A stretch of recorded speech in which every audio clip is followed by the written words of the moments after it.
Allah Subhanahu Wa Taala pada pagi ini kita dapat meneruskan lagi kuliah kita setelah kita mendengar kuliah sebelum ini yang disampaikan oleh Ustaz Wan Halim, dan kita meneruskan lagi pada pagi ini dengan kita mentadabbur surah Al-Masad. Surah Al-Masad ataupun orang Melayu panggil dengan surah Tabbat Yada. Surah Tabbat Yada. Ini orang Melayu panggil lah surah Tabbat Yada. Tajuk yang saya beri kepada tadabbur ini ialah Abu Lahab, legend penentang Islam. Abu Lahab ni seorang legend, seorang yang tokoh penentang Islam yang utama lah, sehingga kisahnya disebutkan dalam Al-Quran. Dan penentang agama ini wujud sepanjang zaman. Memang akan ada orang yang berwatakkan Abu Lahab ini yang menjadi penentang sepanjang zaman lah. Saya lupa nak letakkan dia punya tag surah Al-Masad ini. Bismillahirrahmanirrahim. Tabbat yada abi lahabin wa tab. Tabbat yada abi lahabin wa tab. Celakalah kedua tangan Abu Lahab. Di sini dilihat dalam surah ini Allah Ta'ala sebut tabbat yada. Celakalah dua tangan Abu Lahab. Ma watab, diulang dua kali. Diulang dua kali. Watab tu diulang dua kali. Tabbat yada abi lahabin watab. Ma aghna anhu maluhu wa ma kasab. Hartanya dan segala apa yang diusahakan itu tidak dapat untuk mengayakannya, tidak dapat untuk membantunya. Ma aghna anhu maluhu wa ma kasab. Kenapa sayasla naran talahab? Kerana dia akan dia akan dikenakan, dia akan disela dengan api neraka yang bernyala-nyala, zatal hab, yang bernyala-nyala. Wamra'atuhu hammalatal hatab, dan isterinya merupakan penjaga ataupun penanggung kayu api. Hammalatal hatab. Fi jidiha hablum mim masad. Di tengkuknya terdapat hablum ataupun dipanggil dengan tali mim masad yang dipintal-pintal. Hablum mim masad. Tuan-tuan perempuan yang dirahmati Allah Subhanahu Wa Taala, ini surah Al-Masad ataupun surah tali yang dipintal. Masad ni adalah tali yang dipintal. Kalau kita lihat sikit dia punya kandungan ataupun kandungan surah ini. Tabbat yada, tabbat ni maksudnya binasalah ataupun celakalah. Celaka siapa? Celaka tangan Abu Lahab. Disebutkan secara khusus tangan ini kerana banyak tindakan-tindakan jahat yang dilakukan. Watab, dan diulang lagi. Dan binasalah ia. Diulang lagi. Tab ni binasalah ia. Diulang dua kali. Ma aghna, tidak mengayakan dia. Tidak akan membantu dia. Hartanya dan apa yang diusahakan. Harta kekayaan yang tak membantu dia.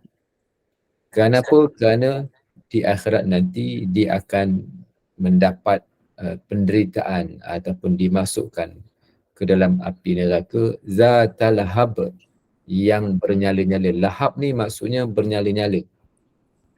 Bernyala-nyala, berapi-rapi. Dia lahab ni kalau api tu menyala-nyala lah. Kalau kita pasang api api dapur kayu lah, ataupun api kayu, kan dia punya api dia tu naik-naik, itu dipanggil dengan lahab. Wa mra'atuhu, dan isterinya pembawa kayu api. Fi jidha, di tengkuknya, hablun, satu tali, min masad, yang dipintal-pintal. Tuan-tuan yang dirahmati Allah Subhanahu Wa Taala. So intisari kepada ringkasan kepada surah ini ialah gambaran, saya nak bagi gambaran bahawa inilah contoh tali lah, tali yang dipintal tali. Yang dikatakan tali itu dia punya bahan dia dibuat daripada pokok tamar ataupun dia punya pelepah tamar tu, tali-tali tu yang jadi tali macam ni. Dia suka menentang Islam, legend kepada penentang Islam, suka maki Islam, dan realitinya tidak semua orang suka kepada kebaikan. Kemudian bagaimana sikap kita untuk menukarkan harta yang banyak ni kepada pahala supaya harta itu dapat membantu kita nanti di akhirat. Bukan kaya yang tak membantu. Kita nak kaya yang membantu. Dan antara pengajaran surah ini ialah awasi musuh Islam, hati-hati dengan musuh Islam. Mungkin dia ada di kalangan orang yang terdekat dengan kita. So musuh Islam ni tak semestinya orang kafir jauh-jauh. Mungkin dia juga orang yang terdekat dengan kita, mungkin anak, mungkin isteri, mungkin suami, mungkin jiran yang tidak suka kepada Islam, ataupun mereka yang tidak gemar bila kita buat baik, apatah lagi kalau mereka menghalang kita buat baik. So ini intisari secara umum surah. So mari kita tengok satu-satu. Tuan-tuan yang dirahmati Allah, Abdul Uzza. Abdul Uzza ni ialah nama kepada Abu Lahab. Nama sebenar kepada Abu Lahab ialah Abdul Izza ataupun Abdul Uzza. Abdul Uzza, anak kepada Abdul Muttalib bin Hashim. Uzza ini adalah nama kepada salah satu daripada Tuhan orang Arab Jahiliyah. Uzza ni nama kepada salah satu daripada Tuhan Arab Jahiliyah. Kalau inilah patungnya ni, kan? Ini patung ataupun berhala yang disembah oleh orang Arab Jahiliyah, dan diilustrasikan patung itu dalam bentuk begini, dalam bentuk gambar yang cantik sikit lah. Di mana yang belah pegang anjing ni tu patung dewa berani, sebab dia pegang anjing, dia berani, dia hebat. Kemudian yang kedua patung Lata, patung Uzza, patung Uzza yang mengawal, yang mentadbir, yang mengurus. Ini patung Uzza. Yang ketiga Manat, yang ke belah kiri yang pakai baju hitam ni Manat. Manat ni kan kalau dalam gambar ni dia lebih tua sikit berbanding dengan Lata ni dan Uzza. Dia menjaga urusan takdir ni. Itulah yang saya faham bila saya baca dia punya sirah patung-patung Arab ni. Lalu mereka menyembah patung ini dan menamakan anak-anak mereka dengan nama-nama patung. Ini orang Arab Jahiliyah. Jadi orang selalu keliru antara Abu Lahab dengan Abu Jahal. Di mana Abu Lahab ini dia adalah bapa saudara kepada Rasulullah. Tetapi Abu Jahal ni bukan. Abu Jahal ni memanglah penentang Islam juga. Tapi dia bukan adik-beradik yang terdekat Rasulullah. Yang betul-betul dekat dengan Rasulullah ialah Abu Lahab. Kalau kita lihat dia punya susul galur dalam silsilah Rasulullah ni, Abu Lahab kat sinilah, kan. Kemudian Abu Lahab ni dia kahwin dengan dengan anak kepada Harb. Ni, anak kepada Harb. Jadi ataupun dipanggil dengan apa nama ni, mereka kahwin dekat-dekat lah kan, di bawah satu payung Quraisy lah. Jadi ini dia punya susunan ataupun silsilah Nabi kan. Dulu pun dah memang ada dah nama Abdul Uzza, Abdul Dar. Jadi ini nama-nama yang mereka bubuh nama Tuhan lah. Seperti mana Abdullah menyembah hamba kepada Allah. Itu antara nama-nama yang ada pada orang Arab, dan Islam mengharamkan nama yang dinisbahkan kepada Tuhan-Tuhan ini.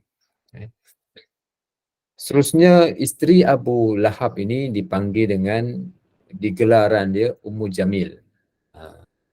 Dia anak orang kaya je lah, dan kahwin dengan Abu Lahab, keturunan orang kaya, perempuan yang berada. Adik-beradik juga kepada Rasulullah lah. Semua ni adik-beradik belaka. Mungkin satu datuk, sepupu, dua pupu, tiga pupu, begitulah. Arwah binti Harb bin Umayyah bin Abdul Syams. Kalau kita lihat dalam ni, bila Arwah bin Harb bin Umayyah bin Abdul Syams bin Abdul Manaf. Mereka bertemu pada Abdul Manaf. Rasulullah Abdul Muttalib bin Hashim bin Abdul Manaf. Mungkin tiga pupu begitulah. Dengan Rasulullah tak, hanya adik-beradik jugalah. Kemudian Ummu Jamil ni, dia mempunyai 6 orang anak, yang saya dapat 5 je nama. Yang menariknya ialah dua orang anak kepada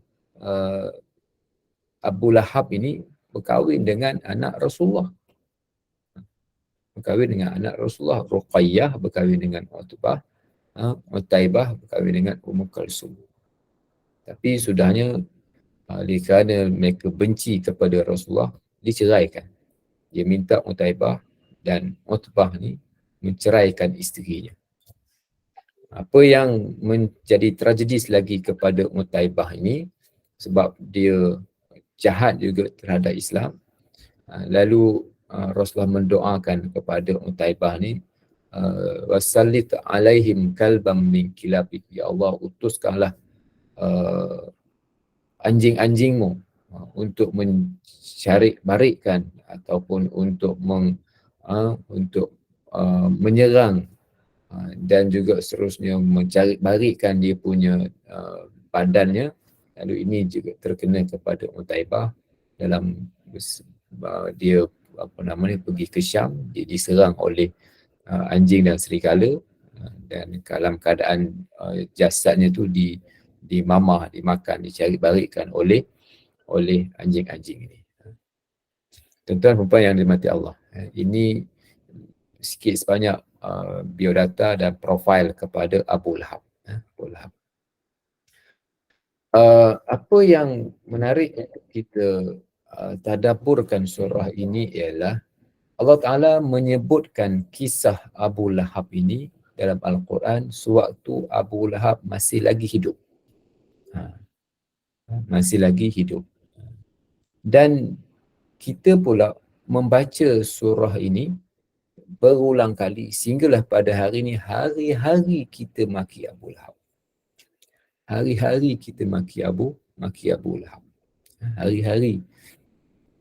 Sejak daripada zaman Rasulullah, sewaktu Abu Lahab ini ada lagi, maka dibacakan surah ini memaki-maki, menyebut-nyebut tentang keburukan Abu Lahab.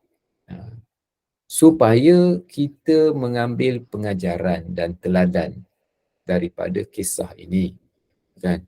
Diulang-ulang kali. Cuma masalahnya kita mungkin tak perasan maksud Abu Lahab. Kita baca Abu Lahab.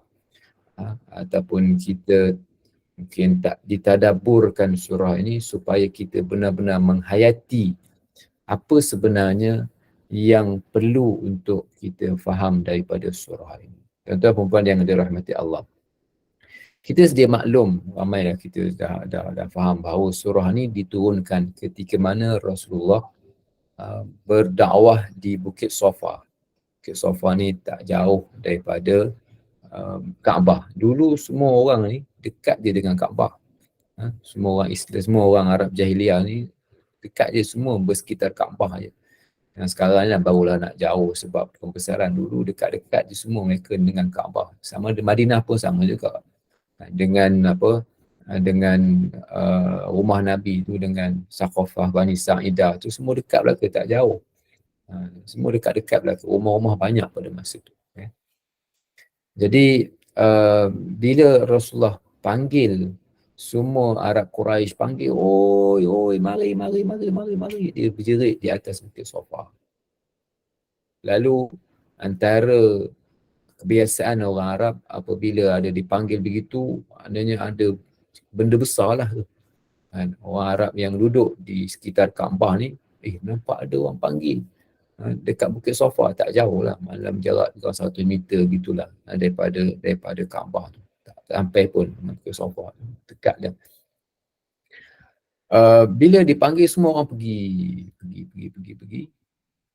Lalu disebutkan kepada mereka, kamu percaya tak kalau aku sebut di belakang bukit ini ada orang yang datang menunggang kuda yang datang?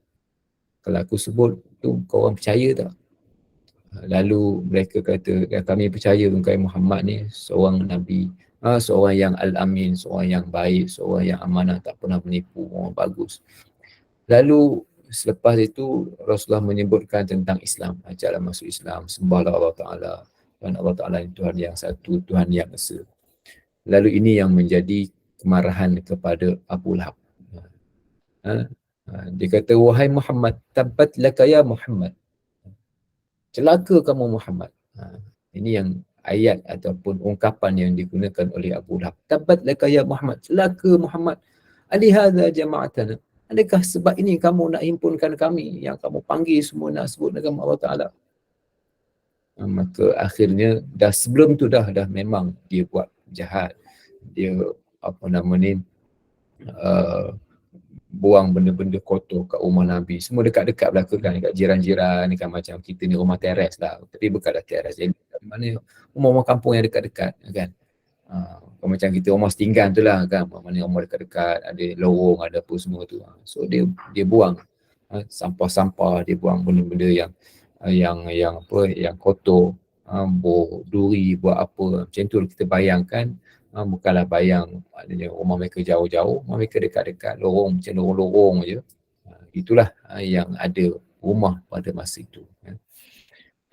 Lalu kerana jahatnya Abu Lahab ini, maka diabadikan kisah ni dalam surah Al-Masad, dan turunlah ayat Quran menyebutkan perkara berkenaan. Abu Lahab ni di nama gelaran dia. Dia tak pasti nama gelaran ini digelar selepas diturunkan surah ini ataupun sebelum surah ni, Wallahu a'lam. Saya tak pasti tentang perkara itu. Tapi nama Lahab ini dia orang berapi, orang panas, orang gaduh, penentang, gitulah. Dan sama juga ada disebutkan bahawa Lahab ini kerana dia merah-merah, sama dengan kulit Abu Lahab ini, dia merah-merah, putih merah-merah, gitulah. Apapun dia satu gelaran yang tak boleh untuk kita gunakan dan namakan anak-anak kita, nama kita ataupun nama anak kita dengan nama Abu Lahab. Banyak lagi nama lain. Abu Lahab. Okey. Seterusnya, tuan-tuan perempuan yang dirahmati Allah Subhanahu wa taala. Beliau adalah legend dalam menentang Islam. Legend dalam menentang Islam. Allah Ta'ala maki Abu Lahab kerana makian itu adalah selayaknya sebagaimana dia suka memaki Rasulullah sallallahu alaihi wasallam. Jadi persoalannya, boleh tak kita maki orang lain ni? Rasulullah seorang yang pemaaf.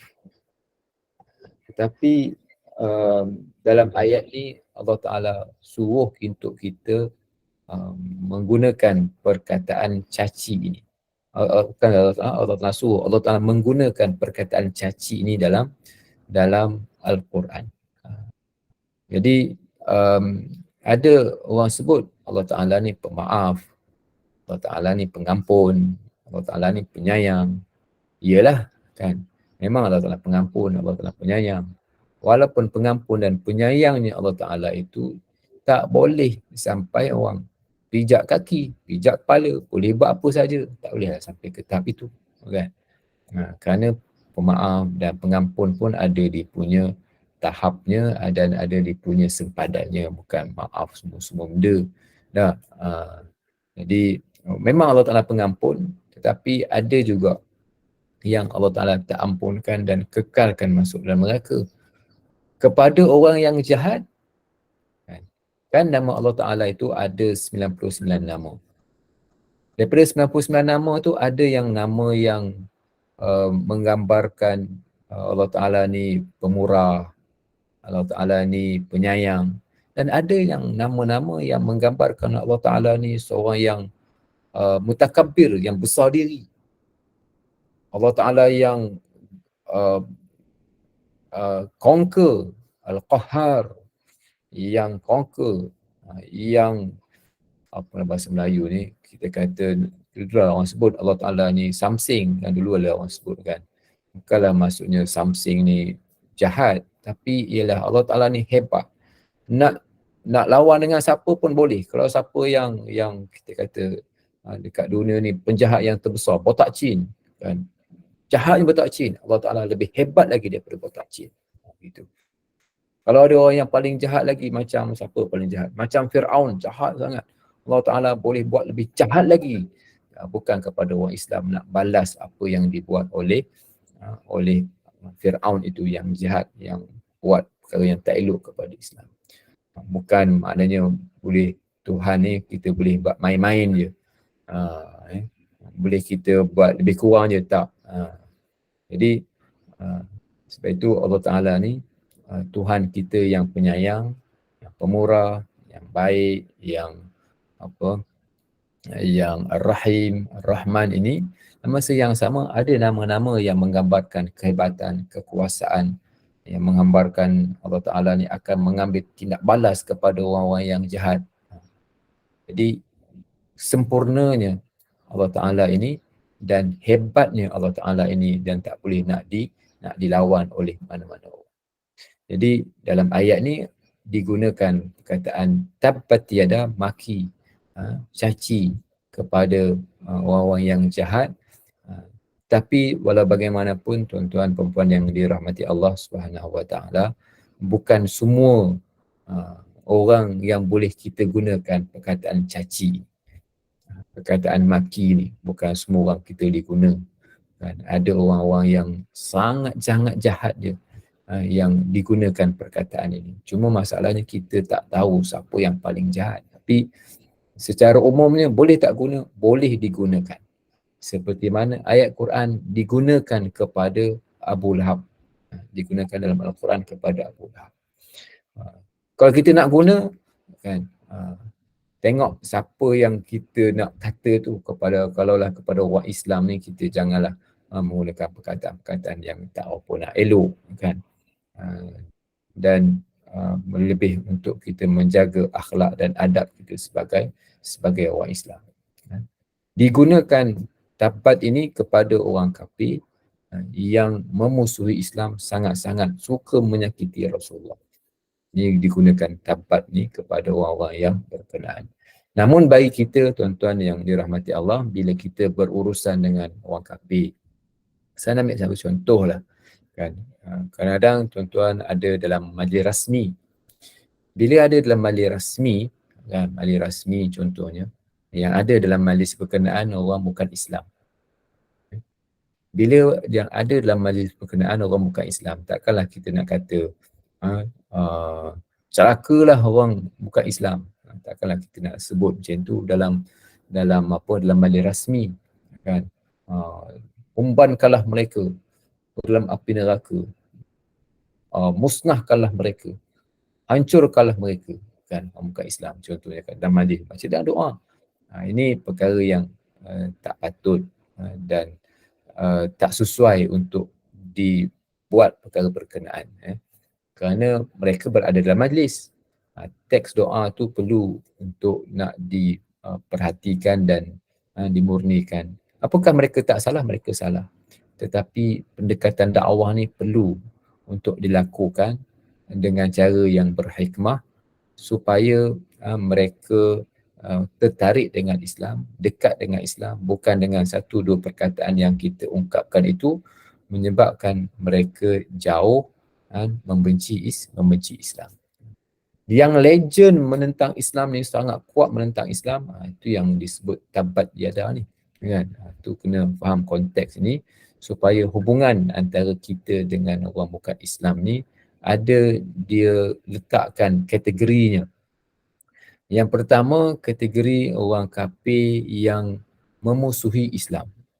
Dia sangat memusuhi Islam. Satu.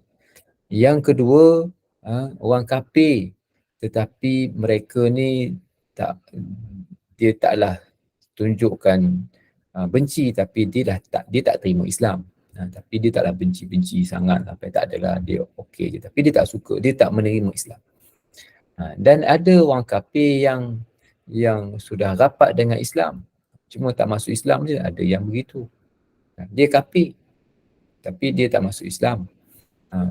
Walau macam mana pun dia ni baik dengan orang Islam, ramah, dia tak masuk Islam dia.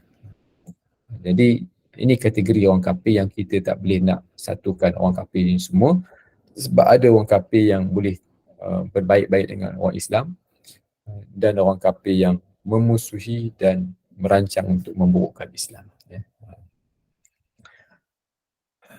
Tuan-tuan yang dirahmati Allah Subhanahu Wa Taala. Tidak semua orang suka kepada kebaikan. Dalam sejarah Nabi dan Rasul ini, perjalanan sejarah hidup mereka ada berhadapan dengan konflik-konflik ini. Dalam sejarah hidup mereka berhadapan dengan semua konflik ini. Daripada zaman Nabi Adam, anak dia, disebutkan kisahnya dalam Al-Quran, sehinggalah Nabi kita Muhammad. Semua Rasul-Rasul, Nabi itu wallahualam lah. Sebab Nabi ni banyak. Ya Rasul, semua Rasul ni ada yang menentang Rasul-Rasul ini. Kerana manusia ini dibekalkan kepada dia keinginan. Dan dia nak buat sesuatu apa yang dia nak. Walau macam mana pun, tak semua keinginan manusia ini boleh dipenuhi. Tak semua keinginan manusia ini sesuai untuk nak dibuat. Maka inilah urusan wahyu dari Allah Subhanahu Wa Taala, yang wahyu ini cuba mengatur hidup manusia supaya manusia ini tidak mengikut keinginannya itu ataupun membawa keinginannya itu ke arah apa yang Allah Ta'ala suka. Tapi walau macam mana pun, tak semua orang sudi untuk ikut dan tak semua orang ready untuk ikut. Macam-macam lah yang berlaku. Sama ada mereka menentang, tak suka, ni memang berlaku. Jadi sebab itu kita memahami karakter ini bukan sekadar orang lain. Orang lain tu orang lah, mungkin daripada kita sendiri yang rasa berat untuk nak ikut perintah agama. Contohnya, nak bangun sembahyang subuh. Contoh, kan. Berat nak bangun. Kenapa berat nak bangun? Kita berlawan dengan nafsu kita sendiri. Siapa yang suruh bangun? Allah Ta'ala suruh bangun sembahyang. Azan sembahyang. Bila dengar azan, berat nak bangun. Bukan apa nama tuan-tuan, saya pun sama. Berat nak bangun, nak pergi sembahyang subuh. Berat nak bangun. Kita ngantuk, letih nak bangun. So, itulah realiti dalam hidup yang berlaku kepada semua orang, untuk mereka sesuaikan keinginan mereka ini ikut perintah agama. So bila mereka tak mampu ikut perintah agama, apatah lagi di kalangan mereka yang menentang, yang tak suka, dan inilah yang berlaku dalam agama kita, dan inilah realiti yang kita hadapi. Sama ada mungkin mereka itu dalam kalangan anak beranak kita, mungkin diri kita sendiri, suami, isteri, anak-anak, yang inilah realiti dalam berlaku dalam hidup kita. Selagi mana adanya nafsu, syaitan, syahwat, dunia, pasti ada yang menentang buat baik. Dan buat baik ini namanya baik, tapi tak semua orang boleh terima benda-benda baik ini. Sebab apa? Sebab dia bertentangan dengan hawa nafsunya. Maka sebab itulah kita bila baca surah ini, kita menginsafi, kan, menginsafi tentangan-tentangan yang telah dilakukan oleh Arab Quraisy kepada Rasulullah. Daripada Mekah, baginda dah pergi hijrah ke Madinah. Oh, pergi serang lagi ke Madinah ni. Jauh pergi bawa tentera nak serang. Tak puas hati lagi. Serang dalam perang Badar. Serang dalam perang Uhud. Serang dalam perang Ahzab. Banyak kali nak serang. 3 kali mereka nak serang. Nak tak puas hati. Kan? Patutnya kawan tu dah pindah ke Madinah tu. Sudahlah. Nak, tak payah nak buat perang Badar lah. Pergi serang. Kenapa? Kerana itulah sikap manusia yang tak suka kepada Islam, dan kita perlu menghadapi cerita ini, kisah ini dengan penuh sabar. Tuan-tuan perempuan yang dirahmati Allah, pengakhiran kepada Abu Lahab ini, dan satu pengakhiran yang menghinakan, kematian kepada Abu Lahab. Di mana Abu Lahab ini kematiannya selepas 7 hari orang Arab Quraisy balik daripada perang Badar. 7 hari balik daripada perang Badar. Abu Lahab ni dia tak pergi perang. Abu Lahab ni dia dah tua, pada masa tak larang nak pergi perang, maka dia tak pergi. Orang lain yang pergi. Isteri dia pergi, Ummu Jamil ni pergi. Dia tak pergi. Dia tak pergi. Dan bila balik orang Quraisy ni, balik daripada perang Badar dalam keadaan mengecewakan, lalu orang-orang lain dah tahu, dia lambat sikit tahu. Kita, oi, apa cerita ni? Dia tanya kepada Sufyan bin apa tak? Bukan Abu Sufyan, ada Sufyan lain. Apa cerita menang? Dia kata, habislah. Perang Badar ni kita berlawan dengan Muhammad. Berlawan dengan tentera yang berkuda yang tak berjalan di atas tanah. Maka ni berada di awang-awangan. Sampai habis banyak kawan-kawan kita mati apa semua. Satu, ada seorang hamba yang bernama Abu Rafi'. Hamba kepada Abbas. Abbas ni adik-beradik Abu Lahab jugalah. Abbas ni adik-beradik kepada Abu Lahab. Jadi pak saudara Nabi, Abbas ni dah masuk Islam. Tapi dia tak menzahirkan Islamnya. Ini Abbas. Dan Abbas ni pergi sekali dalam peperangan Badar ni, menyertai kumpulan Quraisy, tapi dia taklah pergi bunuh orang Islam, kan? Dia pergi, dia join. Tapi dia Islam. Lalu Abu Rafi' ni, bila dia dengar cerita tentera Islam ni datang dalam berkuda, pedang, kan, tak jejak di atas tanah, lalu terpacul di mulut dia, ish, malaikat tu, dia kata. Ini malaikat. Si Abu Lahab ni punya marah, dia ambil kayu, dia pergi katuk si Abu Rafi' ni, hamba kepada Abbas. Isteri Abbas yang bernama Ummu Fadil, dia marah Abu Lahab, dia katuk kepala Abu Lahab sampai berdarah.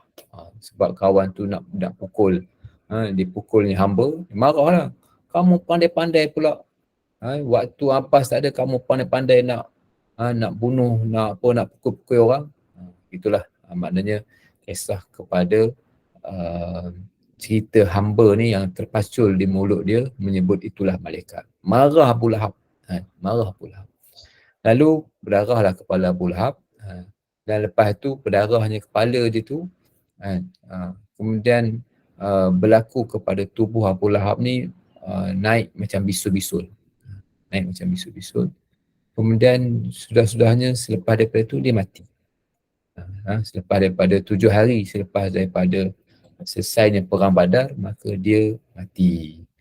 Bila dia mati, bisul-bisul ni mengeluarkan bau-bau yang busuk.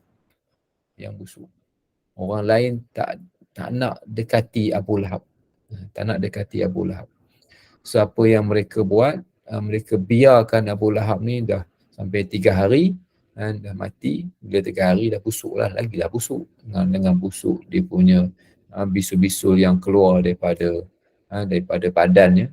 Kemudian dah 3 hari terbiar, lalu dah busuk lah pula. Mereka kata, apa cerita Abu Lahab ni? Dia kata. Akhirnya mereka kuburkan Abu Lahab, tanam, dan mereka tak pegang dengan tangan mereka, mereka guna kayu nak tolak jasad Abu Lahab ni dan terus dimasukkan dalam kubur, dalam tanah, dan mereka kambus tanah tadi dalam keadaan yang sangat menghinakan. Jadi tuan-tuan yang dirahmati Allah, kita selalu baca doa qunut. Innahu la ya'izzu man adait. Tidak mulia orang yang engkau musuhi, ya Allah. La yazillu man walait. Dan tidak hina orang yang engkau muliakan. Walaupun manusia cuba menghinanya, tetapi Allah Ta'ala mengangkatnya. Kalaulah Allah Ta'ala tak suka diangkat oleh manusia pun tak jadi. Sebab manusia ni dihinakan oleh Allah Subhanahu Wa Ta'ala. Jadi kisah kepada Abu Lahab ini menjadi suatu pengajaran kepada kita supaya tidak mengikut jejak langkah dia, dan diulang-ulang banyak kali dalam Al-Quran, dia dan isterinya yang taklah namanya isteri disebut dalam Al-Quran, disebutkan hammalatul hatab, sebagai pembawa kayu api. Kerana Ummu Jamil ini, Ummu Jamil ni maksudnya cantik. Jamil ni cantik, mak cantik. Dia macam apa nama ni, datin berhias lah. Oh cantik lah kan, pakai begini, mulut cerupa, jahat pula kan. Kemudian apa nama ni, buat benda-benda yang menyakiti Rasulullah. Disebutkan hammalatul hatab, pembawa kayu api, sebab dia mengarahkan orang untuk ambil kayu api, ambil kayu-kayu ni dan diletakkan di lorong yang mana Rasulullah lalu. Kita bayangkan dia bukanlah jalan besar macam kita ni kan, dan rumah pada masa tu rumah yang kecil-kecil dan ada lorong-lorong, dan di bayangan saya, dalam fikiran saya tuan-tuan, dia macam rumah setinggan. Macam rumah setinggan dulu, bukanlah rumah setinggan yang buruk ya. Bayangkan mereka ni rumah hebat, tapi maknanya rumah dekat-dekat, ada lorong-lorong di antara rumah-rumah ni. Itu bayangan saya. Lalu dalam lorong-lorong inilah yang diletakkan kayu-kayu ni supaya menyakiti Rasulullah. Itu yang dapat saya kongsikan dengan tuan-tuan dalam surah Al-Masad ini.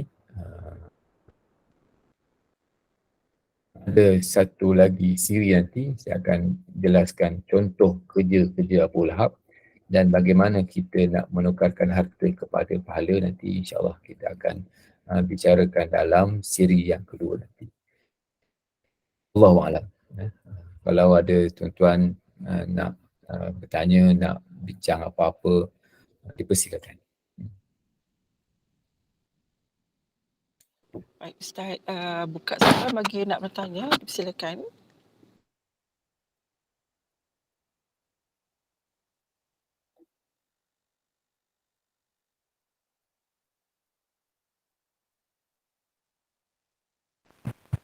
Assalamualaikum Ustaz.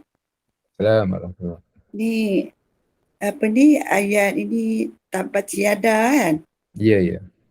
Jadi ada yang mengatakan kita tak digalakkan membaca dalam solat. Apa pendapat Ustaz?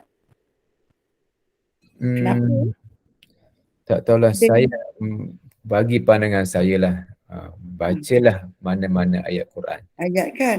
Itulah ada apa pasal saya pun tak pasti.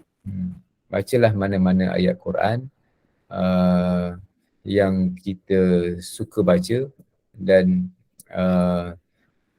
tak adalah satu pandangan yang mengatakan bahawa kita tak berapa digalakkan membaca surah-surah yang tertentu. Siapakah kita? Kan? Ya. Siapakah kita? Sebab ni surah Al-Quran. Cumanya bila kita nak menyebutkan tu kepada orang kafir depan kita, kita taklah sebut perkataan celaka. Itu je. Tapi kalau sembahyang dengan apa, kita bacalah. Kan?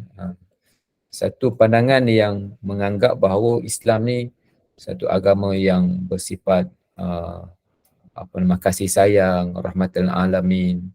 Tapi kena lihat dalam ayat Quran ini ada perkataan-perkataan yang seperti ini. Perkataan rahmat ni, Islam agama rahmat ini maksudnya ialah Islam tidak meletakkan hukuman seperti mana umat yang terdahulu buat salah terus dimusnahkan oleh Allah Ta'ala. Kan? Kaum Ad, kaum Samud. Tapi umat Muhammad ini bila buat salah diberikan peluang taubat dan kita orang Islam melaksanakan usaha dakwah.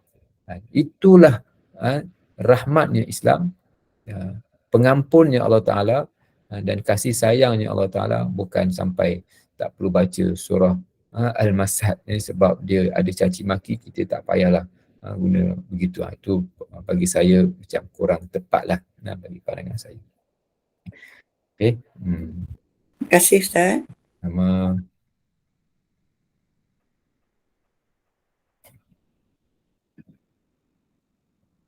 Lain soalan, dipersilakan. Apa-apa soalan lah yang berkaitan ataupun apa yang tidak berkaitan pun boleh Ustaz ya. Siapa-siapa yang nak bertanya. Boleh.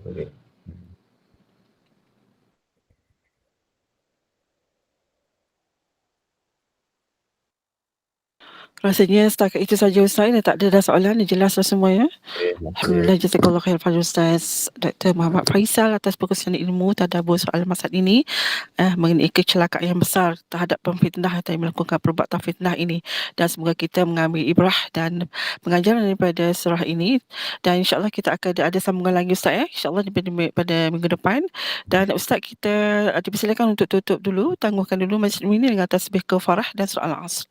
Silakan Ustaz. Bismillahirrahmanirrahim. Subhanakallahumma bihamdik asyhadu an la ilaha illa anta astaghfiruka wa atubu ilaik. Bismillahirrahmanirrahim. Wal 'asri innal insana lafi khusr illa alladziina amanu wa 'amilus shalihat wa tawassaw bil haqqi wa tawassaw bis sabr.